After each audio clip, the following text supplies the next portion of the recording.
Hey everybody, Kris here. Today is an episode that I recorded earlier this year with Ryan Devlin, host of the Struggle Climbing Show. If you haven't listened to Ryan's show, you definitely should. It's a great format that breaks away from the straight interview show that there are now a million of, and he's an incredibly charismatic host. You'll hear from some of the biggest names in climbing about their struggles in the area of nutrition, training, mental game, and what we're discussing here, tactics. So for this episode, I went through all of his season 2 episodes, making notes about the tactics that he discusses with his guests. Folks like Jonathan Siegrist, Tommy Caldwell, Melina Costanza, Matt Fultz, Alison Vest, and more. And then Ryan and I sat down to talk about the biggest tactical takeaways that I thought were useful for us to carry forward.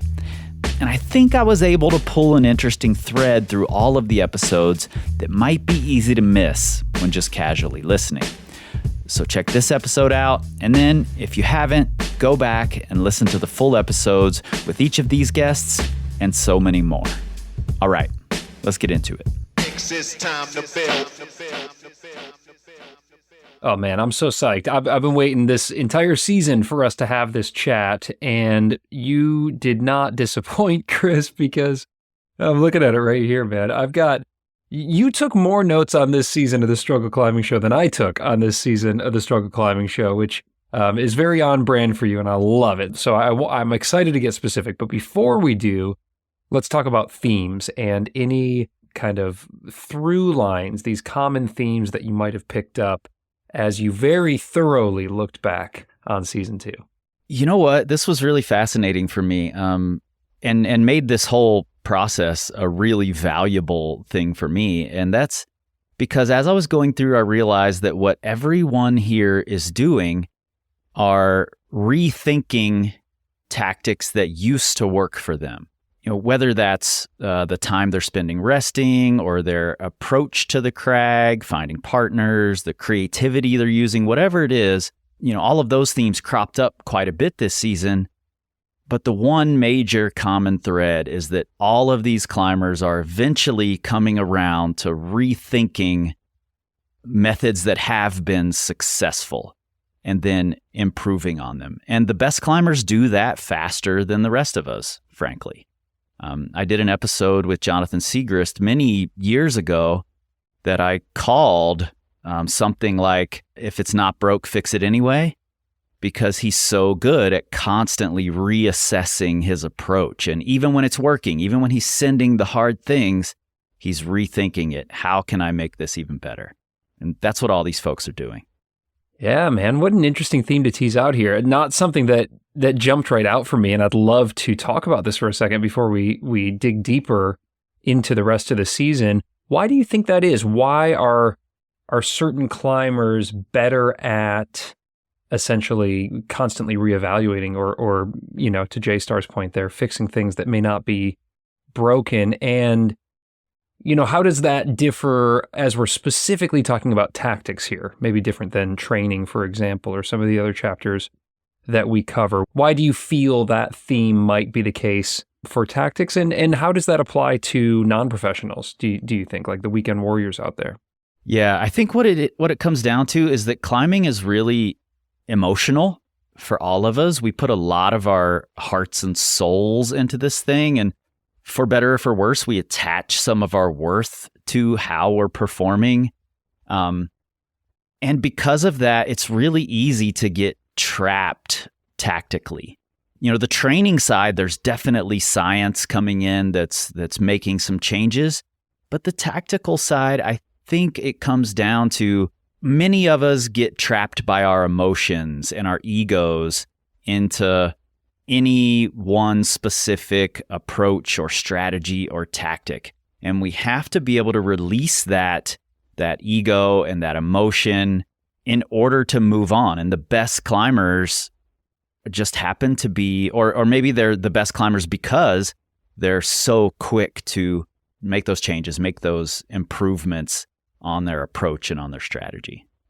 Really cool, man. Love that. That's great. Well, let's use this theme here to dive into some of our case studies. And I think Jonathan Siegrist is a perfect place to start because of his constant, very thoughtful, I think, approach to not only, tactically how he's red pointing, but also how he's looking at every other aspect of his climbing and his training, and also his willingness to change it, to your point, to kind of fix it even if it's not broken.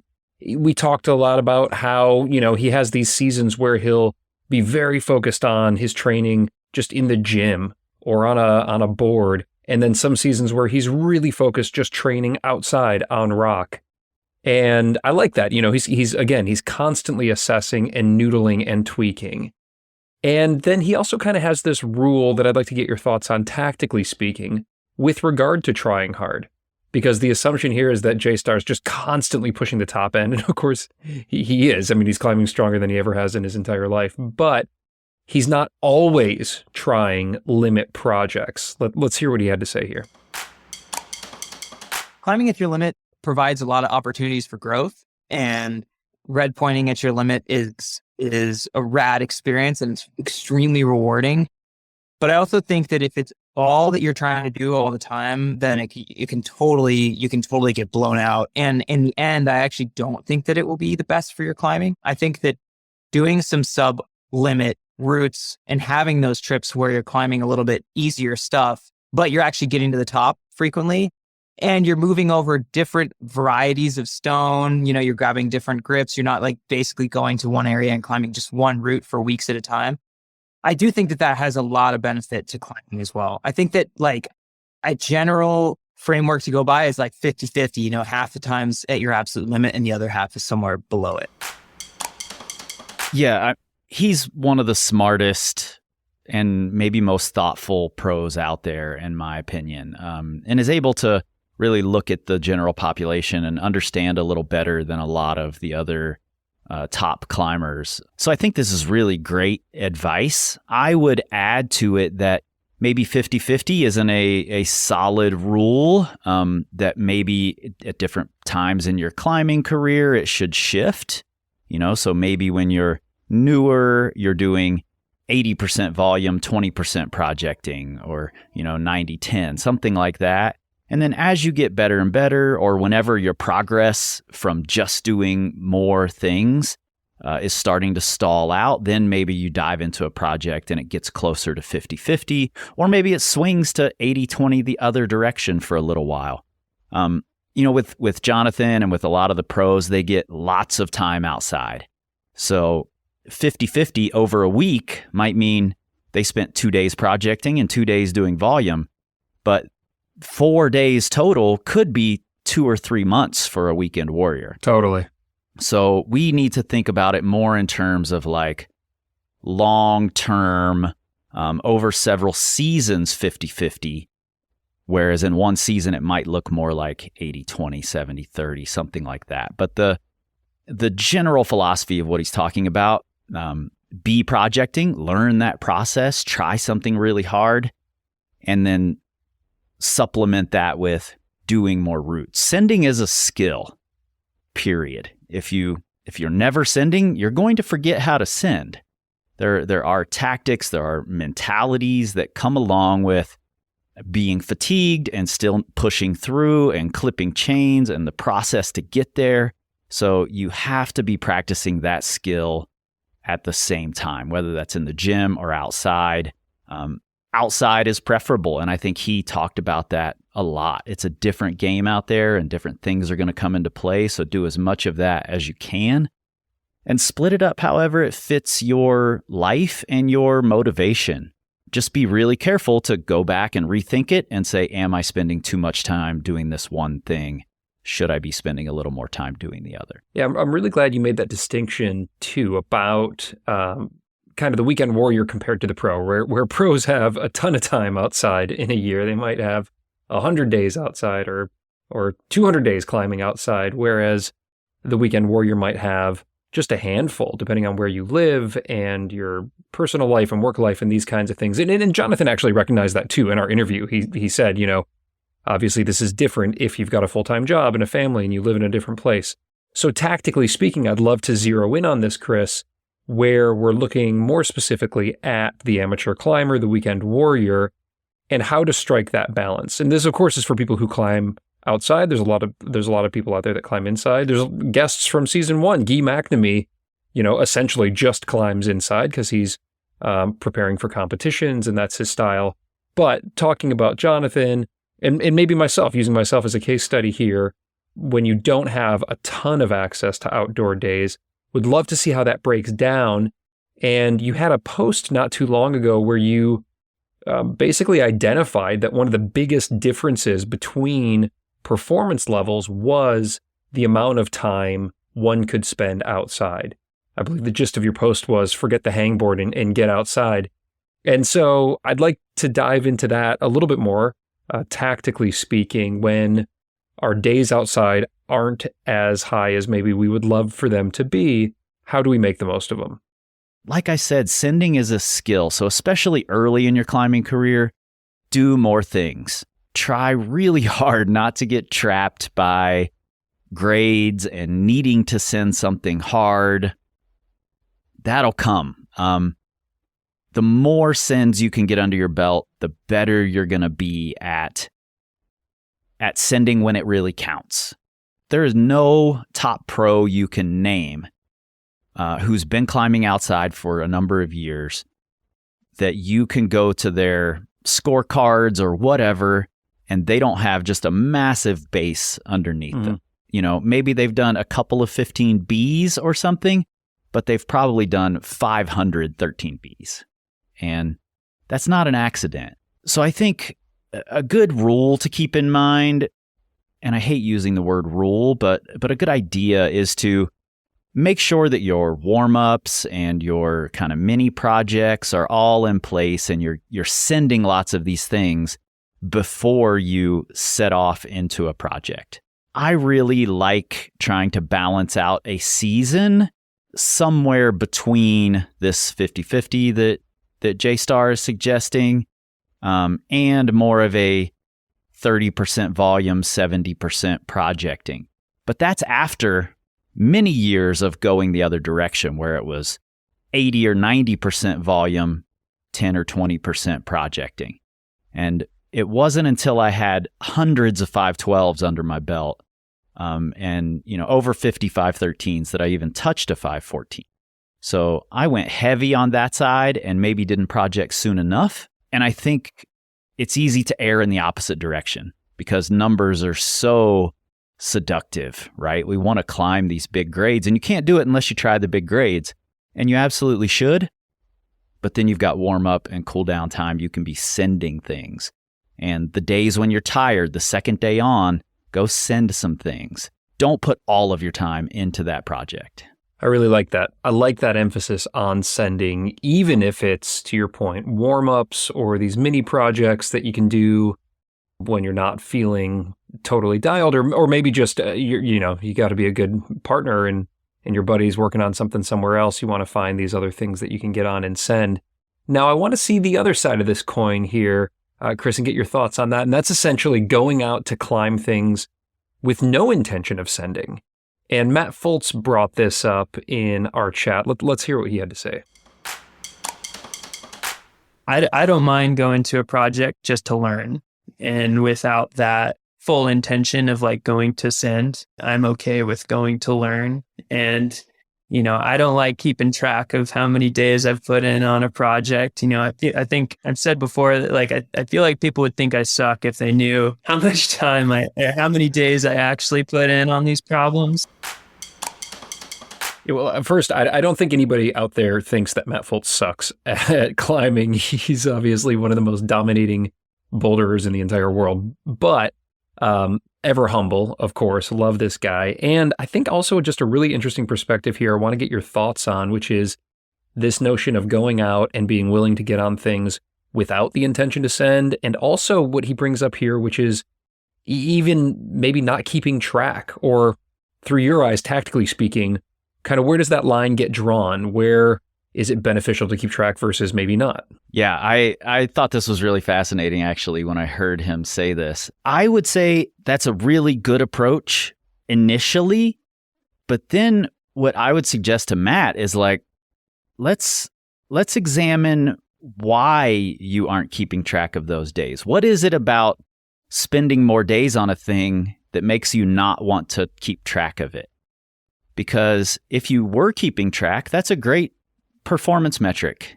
Down the road, long term, 2 years from now, we can look back and say, okay, this V14 took me this many days, or all my V14s in 2020 took me this many days, but my V14s in 2023 are only taking me this many days on average. So by that measure, I'm progressing. And for my money, that's a healthier, more holistic way to look at progression than just, oh, I did V15, now I need to do V16. So I really like the idea of not attaching your ego and your worth to how many days it is. And if that means not keeping track, then great, you should do that. But if you can keep track of them without attaching your ego or your worth, then I think it does become a good metric down the road to look at. But I agree with Matt. He's at the top of his game, top of the game in general, one of the best boulders on the planet. And it would be really easy to get discouraged looking at lots of days. Instead, he just stays psyched on the thing for as long as it takes. And that's how he gets things done. So he knows what's working for him. Yeah, absolutely. And I think to bring it more general then to again, kind of the weekend warriors and how we might be able to apply some level of tracking versus some level of maybe not giving a shit about tracking and just trying to keep that stoke high. You can elevate her out here from the specificity of what Matt was talking about there, days on a project, to any number of things that could be measured. And what do you recommend to your clients? What do you do yourself with regard to how you measure performance on a crag day? Measuring performance in the gym is a totally different thing, and you're actually doing a great series right now, your comeback series, about a lot of these, measurements and training and how it's coming back. So I would definitely point everybody who's interested in kind of the training side of the tactics here to check out what you've been doing there. But on the crag days, a slightly different level of measuring. And I've got some friends who log every single attempt with notes. And I've got, some who are just like, God, I don't remember if I ever was on this project or not. And they'll get on it and they'll get up to the fifth bolt and they'll be like, oh yeah, I remember that Waco. So there's a huge spectrum there on Weekend Warriors. And I'm curious what you feel maybe are, if somebody doesn't have a system in mind, what would you recommend? What are kind of the must-haves or the nice-to-haves with regard to tracking outdoor climbing performance and progress? Well, you just reminded me of a little rule I made for myself years ago when I was first climbing around the 512 range that I think is a really good rule to follow for folks, at least for a while. And that's that I would try to on-site things. And every day out, I would try to on-site something. And if I say I on-sited a 12A, that meant that I could jump ahead 3 grades and I could then have a feel on a 12D. And if I on-sited 2 12As, I could try the 12D again. And once I on-sited 3 12As, that meant I could have a 12D project. And I could spend as much time on it as I wanted. And then once I on-sited 3 12Bs, I could go have a 13A project. So I followed that all the way up until its, forced conclusion in the red, where it was like, I don't have any more 13Cs to project, and I don't have any 13As to on-site left, so I'm kind of stuck now. But I think that's a really great way to get your sins in and get your time projecting in, and make sure that you're mixing it up. And after the on-site, after the flash attempt, maybe you count to 2, 3, 4 tries. After that, it becomes more about learning the process, learning to stick with it, and also learning when to quit, because I think that's an important strategy as well. Learning when to come back another time or bail on it altogether. But that sort of rule, the on-site 1, you get to feel, on-site 2, you get another feel, on-site 3, you get it as a project with a 3-letter grade jump. For me, that worked great. And I've seen it work great for several of my clients to follow that rule. And it it feels like great progression. You just need a large number of routes to choose from, and not everybody has that. And then similar, I mean, this could be carried over into the boulder gym or to the blocks outside where, for me, if I am on-siting a V2, then maybe I could go project a V4 or a V5. Would it carry over similarly in that manner? Yeah, I think so. Just like I said, just to make sure you're getting a mix of you're still sending things and you're trying hard on those sends. They're not super easy for you on sites because those are going to happen very quickly, and then the projects aren't going to be that hard for you. But when you're bumping up against a tough flash for you, then 3 grades or 2 V grades above that is going to be at least a good mini project for you that's going to take you 8, 10, 12 tries. So you're getting a good mix of required effort level and different types of climbing. So I think it's exactly what Jonathan and Matt are talking about doing. Yeah, I'd love to stay on this on-site / flash idea here because I do think that there's a skill to that. Certainly, there's a lot of tactics that can play into flashing and on-siting, and it's something that I don't personally put a whole lot of emphasis on myself. I feel like I should get out there and actually really try hard to on-site and flash, and so that's something that I personally want to work on. And in talking with Guy McNamee, this came up because as a competition climber, as you go out to hit the boulders or hit the sport problems, you're trying to flash, you're trying to on-site. And in the sport climbing comp world, he was talking about how you can go out there for the preview time. You get a finite amount of time to take a look at a route and absorb as much as you can. And then, of course, you got to go out there and you need to try to give it a flash. And so how can that translate over to what we're doing? Let's hear what he had to say. Let's hear what's worked for him. And then I would love to get your thoughts on this. It was too much for me to try to keep all that information, 40 holds in my head. That was not that important. And I guess lead climbing is quite instinctual. So you're not really thinking that much about what you're doing. So the first 2 minutes we look at the route, just kind of basically getting an idea of where the holds are and what the moves are very quickly. And then the next 2 minutes, we look at the sipping positions and the resting positions throughout the whole route. And then the last 2 minutes, we look at the cracks and the parts that maybe we didn't quite have time to fully understand. Yeah, I'm going to key in on one thing that he said that I think really hit on something that the best on-site climbers do. And frankly, this can carry over really well to second or third attempts, and some of the projecting process. And that's that he understands that he doesn't have to remember the entire route. I hear people sometimes say, I don't think I can send it in real life until I can go through every single move in my head. And I'm like, I don't know if I can do that on any route I've ever done. Right.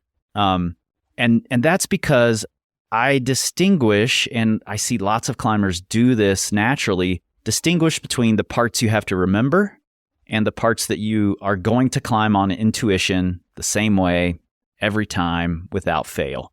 We all have our preferred style, this flow that we get into, and when we encounter a sequence, we're going to climb it the same way every time if we're letting our intuition take over. So when Guy is climbing, and when he's previewing this route, he knows, that section, I see how to do that. I'm going to just be able to climb that. I'm not going to worry about that. It might be challenging, but I'm going to know how to do it. That section looks a little confusing. Or if you're on something for the first time and you get to a section that's a little confusing, this is the time when you need to remember. Find a way to cue for yourself. You can ask your belayer, when I get to the fourth bolt, tell me this is that spot where I want to step through with my right foot instead of being square like I want to be. And you have those little cues, these little tags that you pull on for that specific move or that specific sequence, and then you click back into intuition and you're back to climbing. I think that's a really undervalued skill. And he really hit on it with the way he previews routes and his decision to not need to remember everything about the route. He's trusting his skills, all these skills he spent years cultivating. He trusts them and knows, I'm going to go up there in that section, I'm going to be fine. Yeah, and obviously, as you said, that's a skill that gets honed over time, and in Guy's case, maybe even more acutely because he has a finite amount of time to preview a route, whereas for the rest of us, whether we're inside or outside, we could just lay there forever and take a look at it. So it's a skill that needs to be built, and I love that about flash attempts, or really that's kind of more like trying to on-site, because on the other side of this, and I'd love to get your thoughts on this, is Mo Beck. And I mean, Mo's just the best. She's obviously a very talented comp climber, so she brings a lot of those skills, but also she's a very talented sport climber and alpine climber. And we spoke specifically about this notion of beta and using other people's beta for a route. And of course, Mo is a unique example here. I think she's got a -13 ape. She only climbs she's got one hand. So, it's a totally different way to climb, right? Typically. And so we talked about, using YouTube or trying to find other people's beta when working on a project. And let's hear what she had to say there and then see how it might apply or not apply to the rest of us as we're looking to start in on our projects. Indoor, I look at a route, and I've been climbing indoors for years now, a long time. And I can look at a route and be like, okay, here's how they want you to climb it. And I have to make a choice, especially like usually in cruxes. Sometimes I have my own cruxes and I have to make a decision. And the hardest part for me is the mental part of, do I do it the intended way, or do I have to do my own weird, different beta? And oftentimes when I punt on a route indoors, it's because I chose wrong. And as soon as I get back on and do it the other way, that's I'm like, okay, well, that was the choice.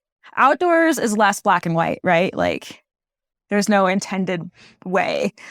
I never research a route, I guess. Like I've never been like, oh, I'm going to project this. Let me YouTube and see what other people do. That's actually never occurred to me. Yeah. I love Mo, first off. And totally. She's just got a different set of constraints than the vast majority of climbers, But I think what it comes down to, if we boil it all the way down, is that climbing is a game of constant compensation for every single one of us. We're going to do things the way that best fit us, whether that means it's totally different than the beta someone else has done. For most of us, those shifts are going to be small. For Mo, obviously, that's going to be a big shift, a big beta difference, So I think what we can all learn from that is to continue looking for better options. Don't just say, oh, this is the way to do it, so that's how I do it. We have to try to be creative, and creativity came up so much throughout this season. And I think in Mo's case, it's really highlighted because she's got this wildly different constraint than the rest of us. And she's compensating in an entirely different way when she's climbing. So she has to be creative for every single move. She doesn't get to do anything the way that everyone else does it. So what we can learn from that is to keep looking for other options. And I would say this would, not only a tactical thing while performing, but in training, we should also be doing the same thing so that when we get outside, we have a wider set of opportunities available to us with any hold orientation. Great. And how would we train that? I would do a boulder maybe the way it was intended, or the way that I would initially do it, my intuitive way. But then I would try it another way. I would come up with new sequences. I would skip a hold here and there, not use a foot that's key for me. Find new ways to do things. I do this outside a lot as well. Just keep finding new sequences and ways to do things, because then it just allows me to see more opportunities anytime I walk up to a boulder or a route or a sequence in general. And actually, I think Mo has a really a leg up here, in that she has to do that so often. She's probably really good at finding other solutions. Yeah, I really like that. I like even that notion of just doing it at the boulder gym, and because it's working a mental muscle as much as it's working anything else. You're totally telling yourself that you can edit out moves, or you can do step throughs instead of neutral, and all of a sudden it might just unlock something. So that's really great. Yeah, I dig that as a tactic, both in the gym as well as outside. Yeah, I also want to say there is a time to stop looking for other options. And I think that's a practiced thing. We can go way too deep and just always continue looking for better beta. So I think over time, you just have to start to learn, this is what is going to work for me, and now I move on to the next sequence or to the next boulder, to the next route, whatever it is, instead of just constantly looking for more or better options. Yeah, that's a really good point. One that, to your point, probably just comes with enough experience where you build that up. But, the irony for me on Jesus Wept was the first way I tried that upper crux, I deemed it impossible. And so then I tried, 10 different ways. 3 of them probably were workable, and then 7 of them were insane, like jumping for the mono, and like just like such stupid stuff, because I had deemed the first one I had tried impossible. And then cut to, it gets 20 degrees cooler, and I go up there and I try it the first way I had done it, and I was like, oh yeah, actually I can lock off on this and step through and do it, and it worked. And so, ultimately it was something that I had disregarded early on because it just felt too hard. And a decent amount of that was the conditions, but also maybe I just wasn't quite fit enough, or I wasn't mentally comfortable being up that high, or whatever it was. And then, I wasted sessions trying other betas. So I think you're right. The pendulum can swing maybe too far the other way as well. Yeah, I actually think that's not a waste at all. I think it's a great learning opportunity. And you're highlighting a thing that we didn't talk about at all, which is having more opportunities available to you and being able to see all the different opportunities is really valuable when conditions are changing, or you're fatigued, or it's late in the season and your power's disappearing, but you've got tons of endurance. And so, like I said, it's a game of constant compensation. So we're constantly reworking things to fit what we're good at that day, what the conditions are. And if you have more options available to you, you're far more likely to do more things.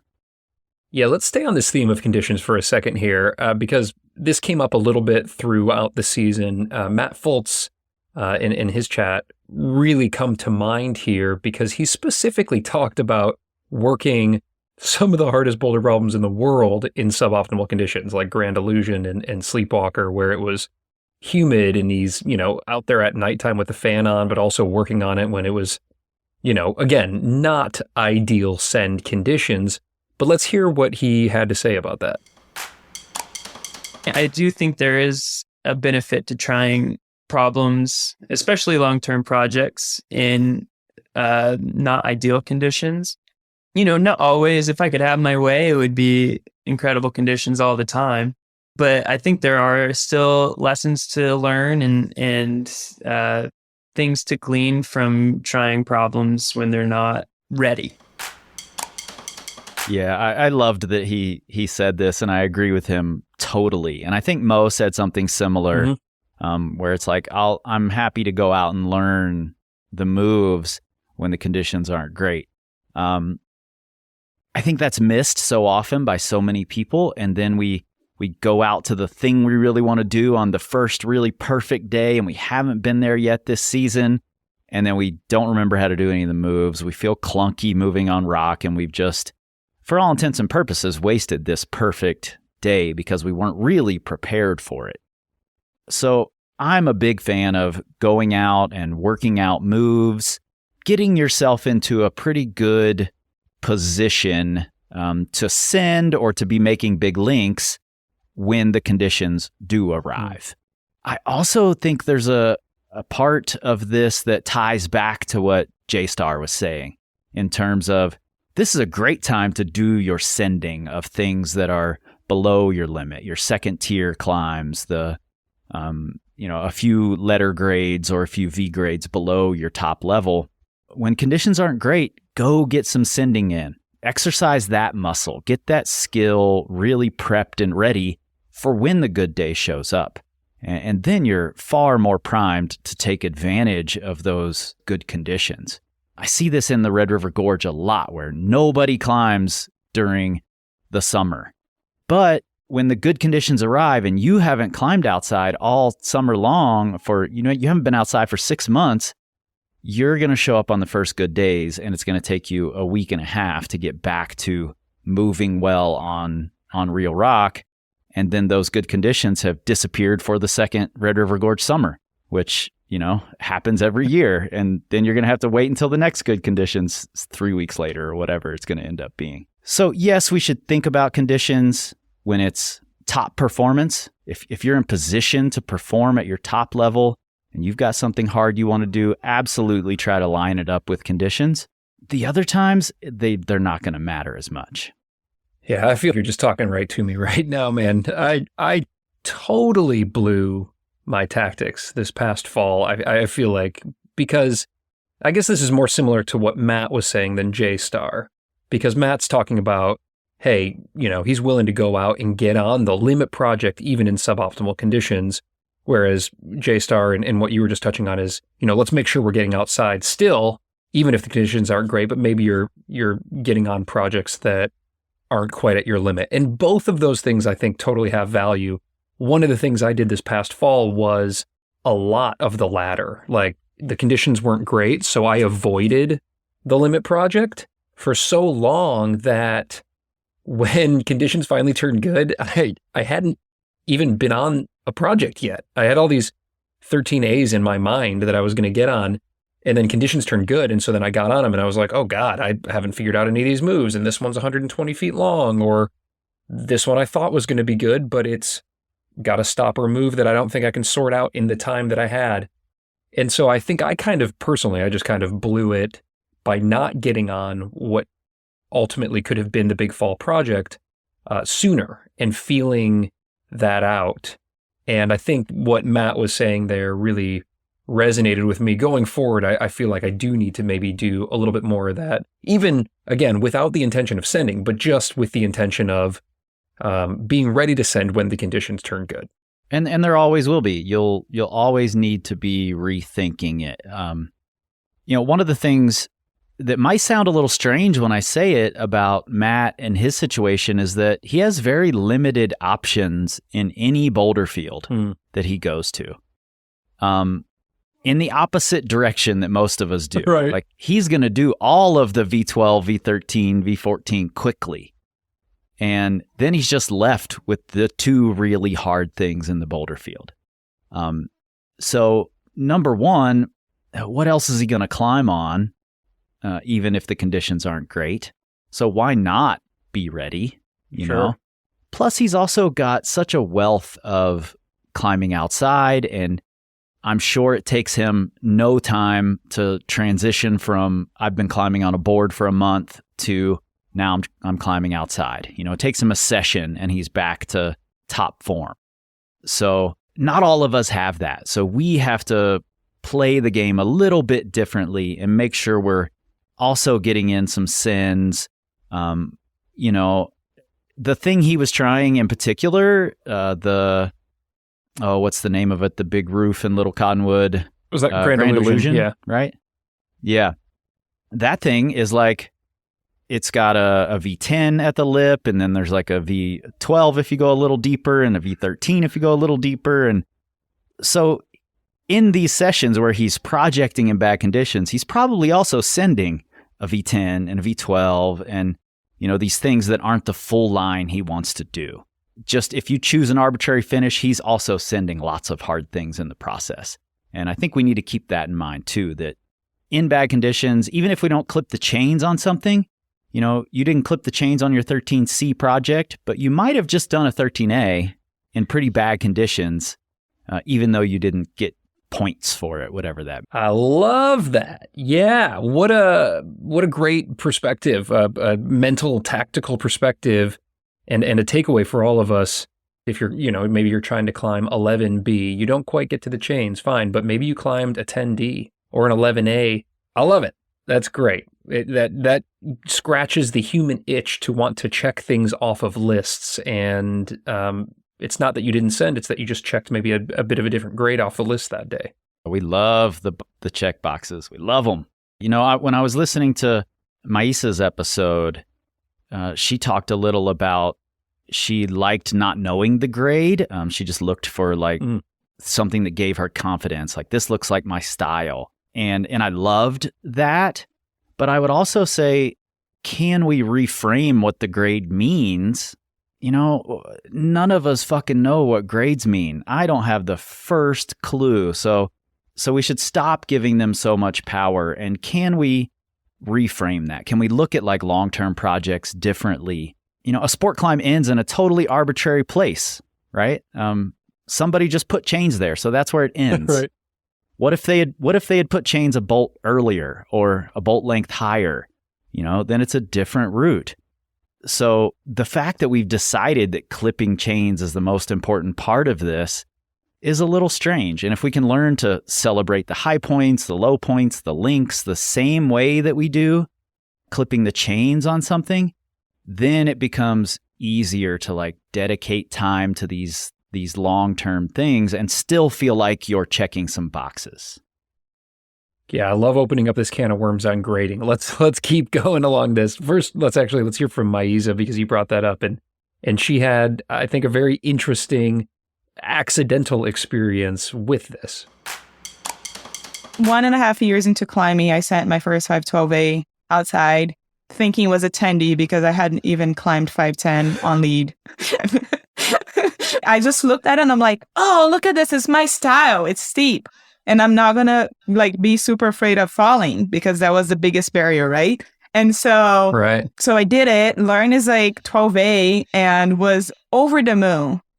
And what I did the next 2 seasons, dedicated myself into climbing 511s clean, because I didn't have that under my belt, right?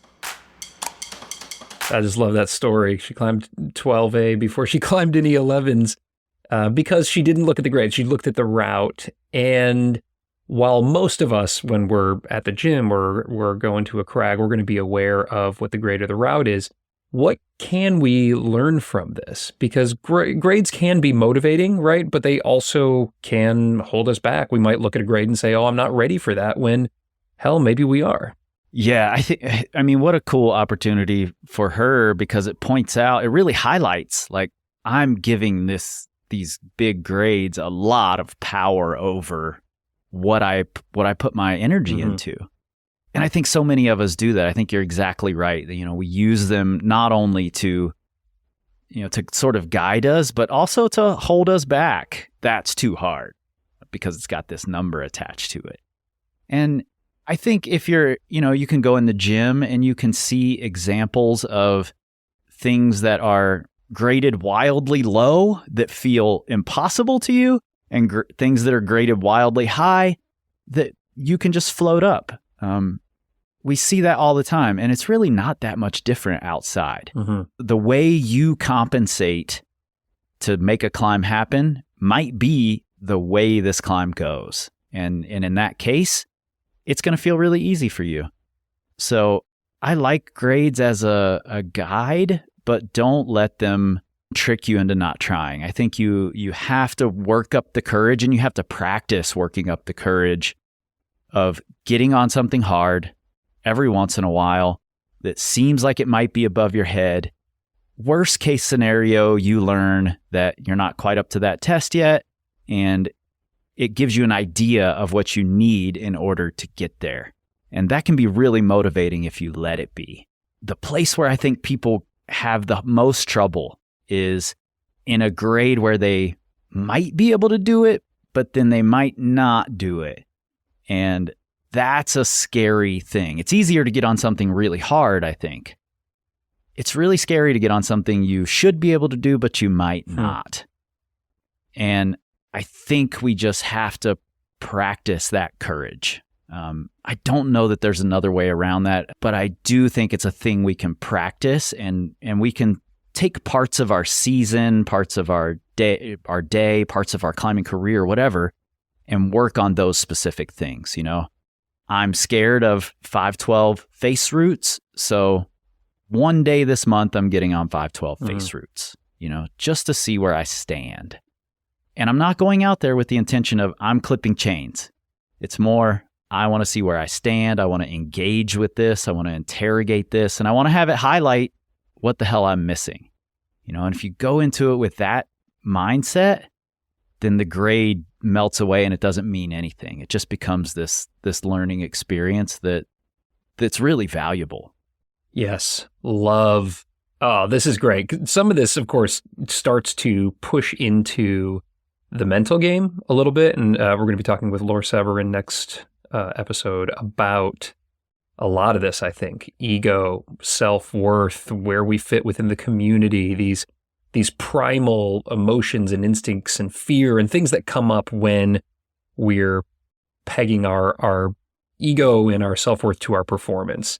But tactically speaking, I think you bring up something that really goes hand in hand with what that conversation will cover, which is just this concept of that growth mindset of getting out there and saying, well, I'm going to get into a style that isn't, quote unquote, a strength of mine, to see where I stand and to get better as a person as well as a climber, of course, but better as a person, as a human. I love that.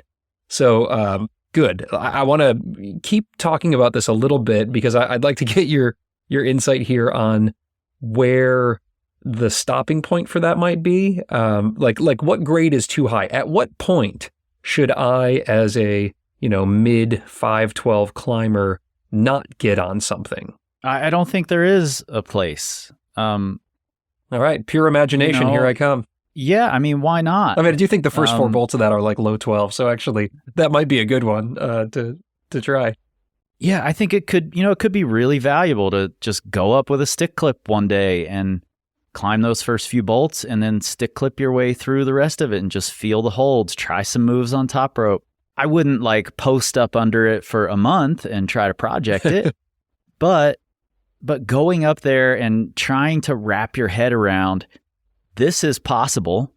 Lots of people have done this, and someday I might be able to do this. What are the things I need in order to do that? And if you can take your brain out of the like just going straight to, I need finger strength, I need pulling strength, I need these things. Start to notice, be really aware of what's happening in your climbing. Am I scared because the moves are hard? Am I not trusting the feet because they're smaller? Am I having a hard time pulling the trigger on big dynamic moves when I don't know what the hold I'm going to is like? These are problems that start to creep into your climbing as you get climbing harder and harder, closer to whatever's really hard for you at the time. And those are the things that are really going to matter outside. And those are the things that are hard to transition from the gym to outside. So they'll get highlighted when you try something really hard for you. And then you can go, okay, that's definitely something that I should put some intention into for the next however long. Cool. Very cool experiment. I don't think there's a limit. Yeah, that's great. And yeah, why would there be, right? If you can safely get on something, if you can feel it and try it and it gets you psyched and identifies some opportunities, why not? I think that's great. And maybe that's a good way for us to segue a little bit into now the process and the tactics around project optimization, in a sense, with regard to working on something that is very, very hard and at your limit, and you're spending quite a bit of time there. How can we tactically stay fresh and stay psyched on it? And Alison Vest comes to mind because I think she brought some not only interesting perspective, but also some very useful tips. If I fall actually trying and giving a good effort, I found like walking away is helpful. Like whether you're like going to look at a different boulder or like just, I don't know, you got to pee or something and you like just like leave the boulder and come back. So you're like taking your shoes all the way off, putting your other shoes all the way back on, and then going somewhere and coming back. That usually is a good reset for me. Ryan, when I don't want you to imagine this at all, but I was listening to this episode when I was in the shower, and I was literally cheering when I heard her saying this. That's great. Because I think this is so important. And there are some other things you can do as well. I love take your shoes off. That's number one. You should absolutely do that. Going for a walk is amazing. The way that it can reset you a couple of other things I don't think she mentioned that I find really important are, number one, go brush everybody else's holds if you're bouldering. Be the brush guy for a while. Be the group photographer for a while. Take some photos. I find that trying to take good climbing photos can be really valuable for starting to like learn the rhythm and the flow of hard climbing, because you're having to anticipate body positions and anticipate facial expressions, things like that. So anything you can do to force a break, because we're all out there climbing because we fucking love it, right? So of course you want to just jump on and try again. And if you're bouldering, you want to keep your shoes on.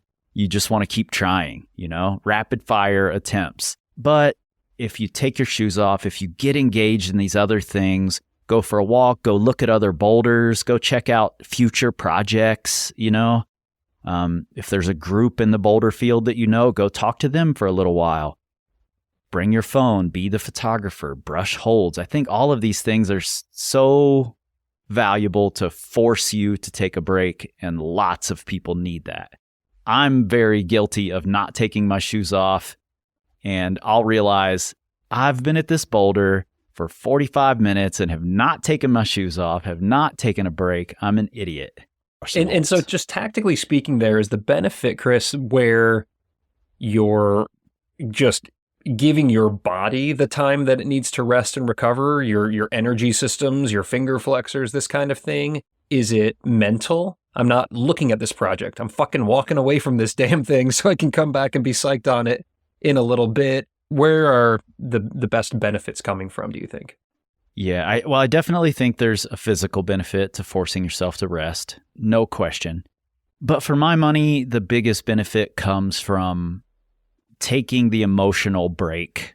Trying really hard on a project, whether it's a boulder or a route, is really mentally and emotionally demanding. And if you're fighting with your significant other, your partner, whatever, you don't want to go from one fight right into the next fight.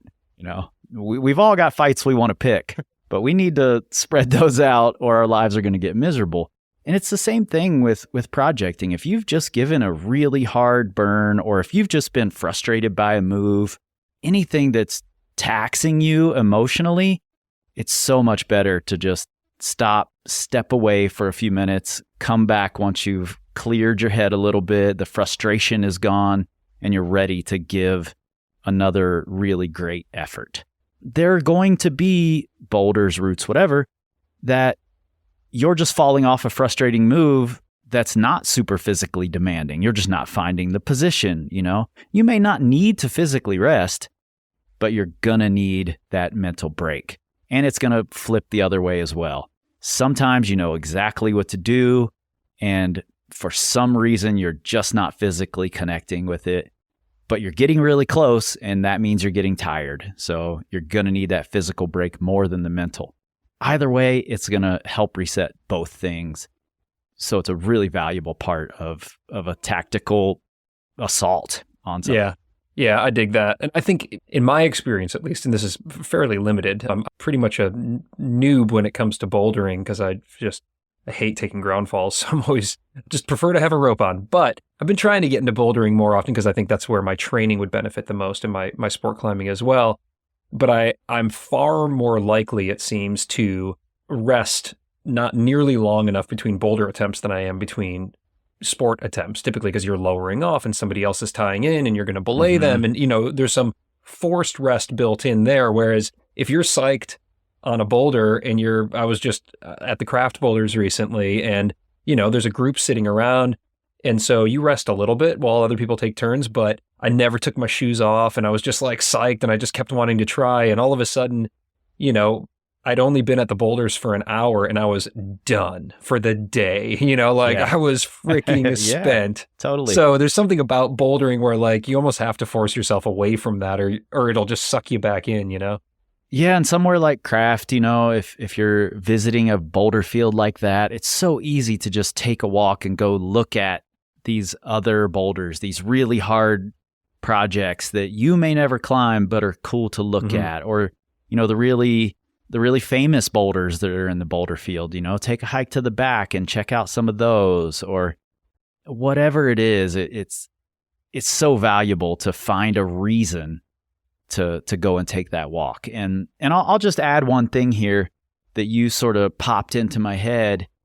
That's the flip side of this. If you're a person who's relatively new to sport climbing and you're getting anxious about the amount of time it takes you to go up a route because you don't want the people on the ground to have to wait so long, take all the time you need. Those people on the ground probably need more rest than they think they do.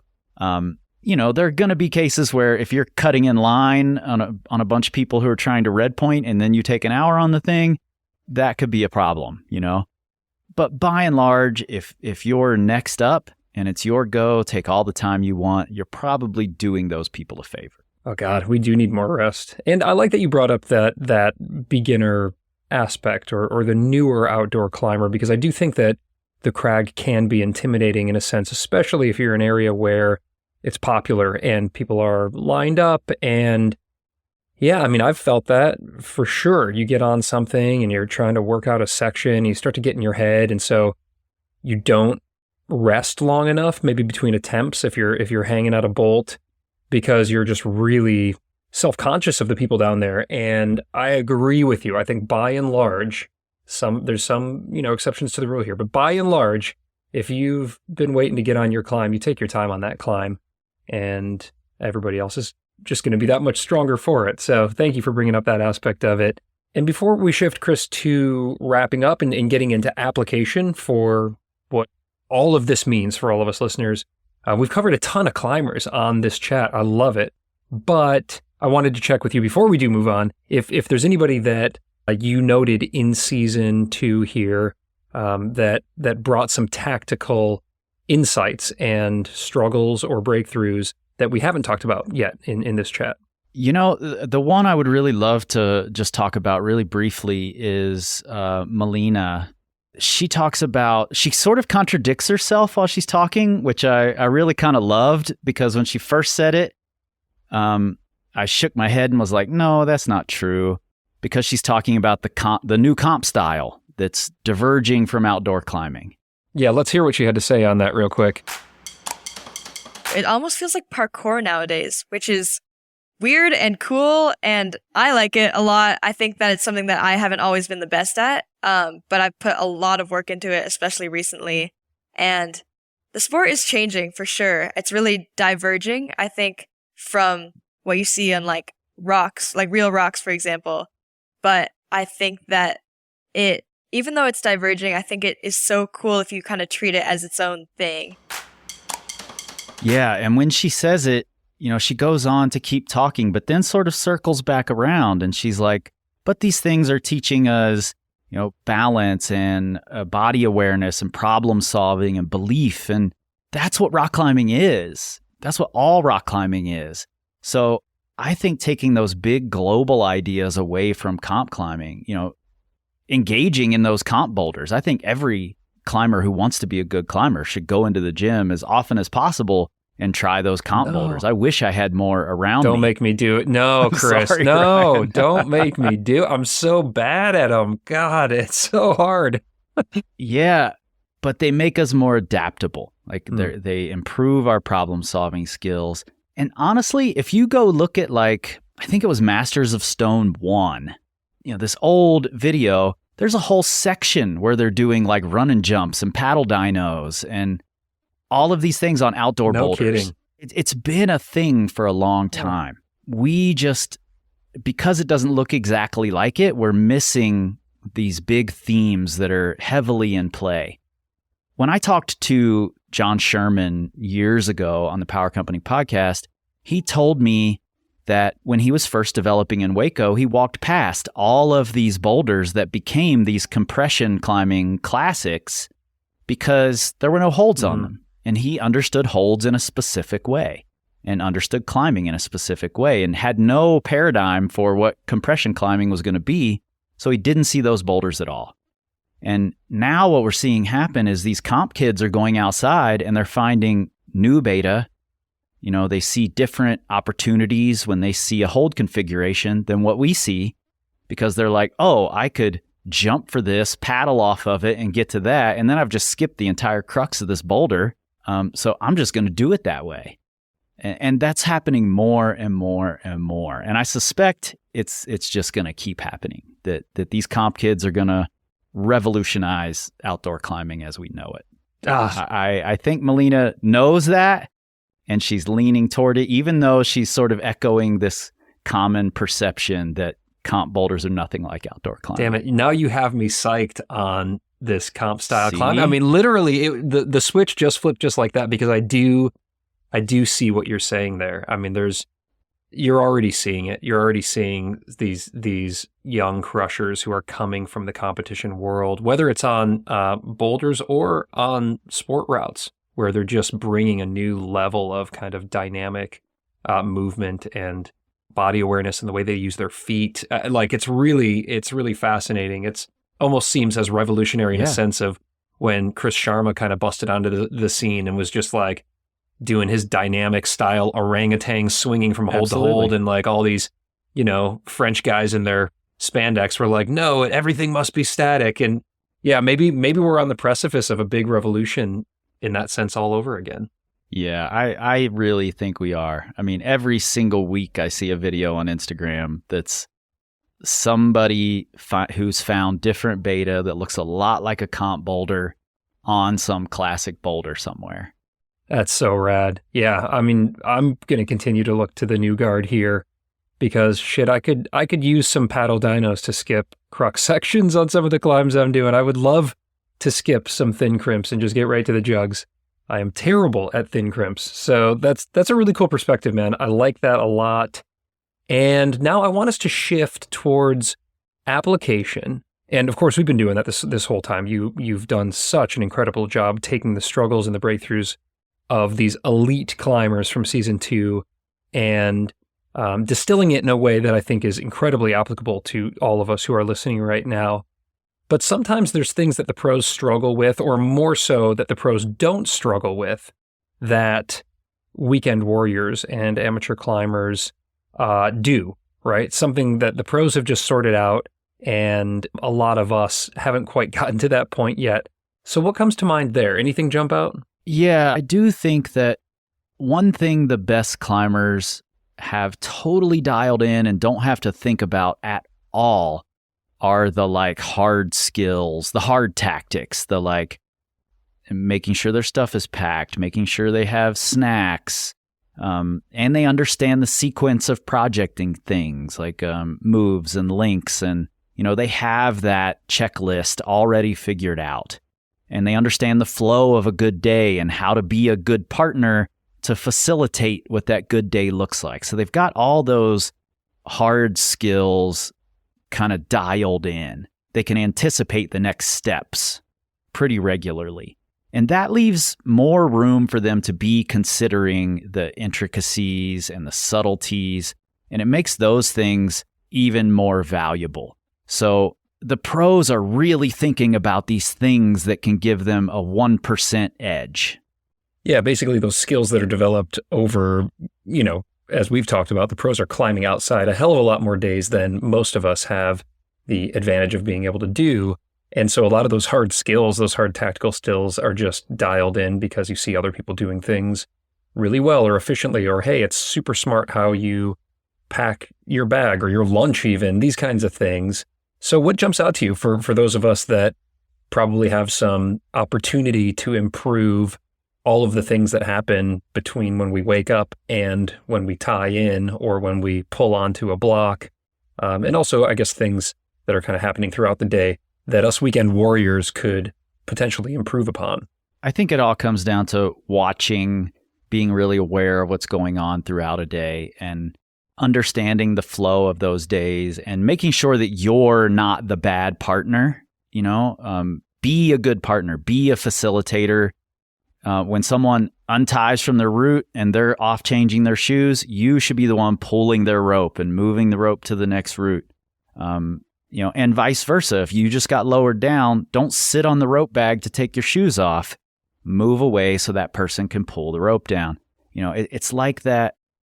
We just have to be facilitating that. And you can do that by just watching, by just being aware. Notice where you get frustrated that things aren't happening and make sure that you're not being that person as well. And if you ever forget something, make it a habit. Turn it into a habit. You're not going to forget your harness. You've got a bag packed that's to go to the gym during the week, and then you've got a different bag packed that's to go outdoor climbing. Mm-hmm. That $70 for a second harness that you're going to take outside instead of into the gym and then mix up your bags is going to be worth it when you forget your harness on the day that you were sure you were going to send your project. Oh man, have I been there? That's some great practical advice right there, actually. Like a harness in every bag. They don't cost that much, guys. I love it, Kris. Well, let's talk about you for the last few minutes that we have here of your time.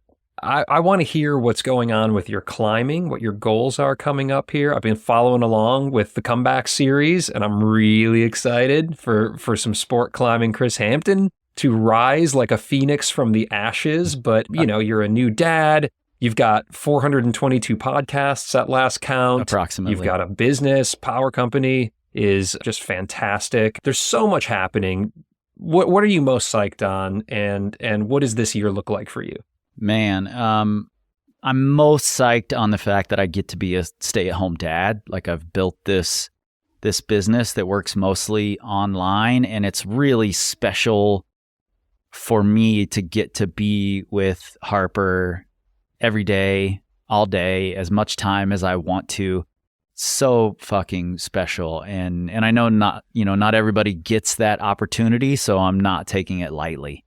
Really soaking in those moments. It was not the opportunity I had with my first daughter, who was 25 years ago. So I'm really soaking it in this time. I love it. And I'm digging back into sport climbing. I've been bouldering for several years, and I'm excited to reframe sport climbing. Like coming from the Red, which is one of the best sport climbing areas on Earth, and now I'm spending some time in Sinks Canyon, which frankly is just not as pleasant as climbing in the Red. And I'm learning how to love it. And right now I'm just really digging into what are the things that are holding me back while I'm climbing that I can be aware of, like trusting small, polished little feet or positions I'm not used to because I'm not climbing this style very often. And learning how to deal with pump again is a thing I haven't had to do in a long time, but it's feeling really exciting to get pumped and to still have 40 feet of climbing to go and just have to work through that mentally. It's a thing I haven't done in a long time, and that's what I love doing the most, is just leaning into what I'm bad at the moment. I could recommend, if you need a little help in that area, this great program called Red River Pump Prep with Drew Mack. It's a Power Company program. You should check that out. Drew's a pretty good coach when it comes to pump prep. Yeah, totally. I've actually been thinking about Drew a lot because he's just leaned into, like, he's made it his brand to be the endurance guy. And I was once of that ilk, and now I've gone the complete opposite way. So we're just total opposites now, which is really funny. That's great. Well, man, I'm super pumped to follow along with your journey on this. I love that you're sharing it along the way on Instagram, of course, in the Power Company podcast. I love working with you as part of the Plug Tone Network and all the fantastic content that you're putting out on there as well. It's just been an absolute pleasure and honor having you on to talk us through tactics here. And when you get that trip planned to the Red, hit me up. Let's go out. We'll get some burns in. Definitely will. And just, I just want to say I'm really happy to have you as part of Plug Tone. I love what you're doing with this show. I love the ways that you give back. And this, like, listening back to all of these episodes and really trying to analyze what these climbers are talking about was really valuable and fun for me. So thanks for having me on. Plug Tone Audio.